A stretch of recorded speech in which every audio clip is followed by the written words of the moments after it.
Okay. Dear Norm and Mary, time flies. Wow. Seems like not so long ago we were getting to know, respect, and admire a wonderful couple. You set a strong model for a family of two young people who were trying to understand what it was to be a good parent to small children. Thanks for being such good role models. We saw and heard you live and tell such wonderful stories of family life. Sandra still thinks Mary's a story of her playing with the dog with a bone in the sock and suffering a bloody nose and black eyes. That's her favorite story of all time. I still refuse to believe she did it twice.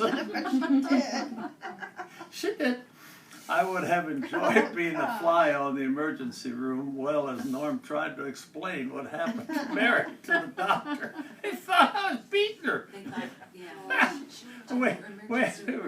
Remember the good times during the Washington assignment. In particular, I recall New Year's Eve parties at the Cordes in Reston, where we drove two-lane roads when we probably should not have been on the road. Not only were you great role models, but you were wonderful friends who were there for us in many ways. We always remember the kindness shown when Jim lost two brothers and his mother in a very short time.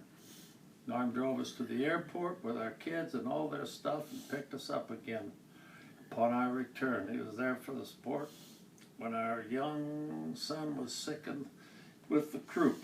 In later years, he was at my Air Force retirement where I was proud to recognize him as my mentor. He was at our daughter Kim's wedding. As would be expected, he once again gave me some advice at the rehearsal dinner to attend an issue with Kim's about-to-be mother-in-law. He taught us how to be an Air Force family with your support.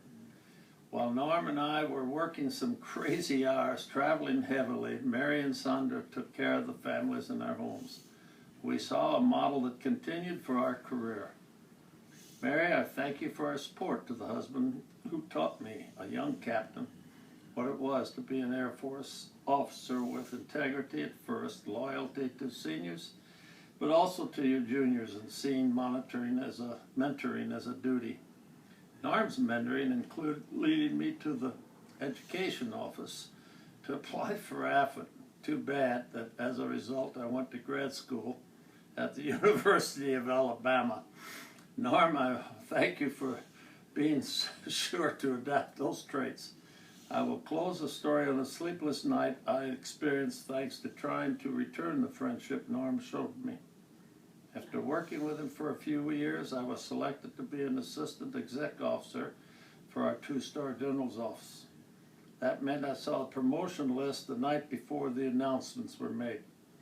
The year Norm was considered for colonel, I saw Muller on the selectee list. In my excitement, I didn't really look to see if it was Norman E. I called him at home to tell him. Then I thought about it all night. Was it really Norman or not? When I arrived at the office the following morning, I found, yes, it was him. Sandra and I wish you the best. Oh, so you deserve what I darling? That's sweet. I remember them. Oh yeah, they were really very nice. Really a nice couple. Yeah. Jim and I worked.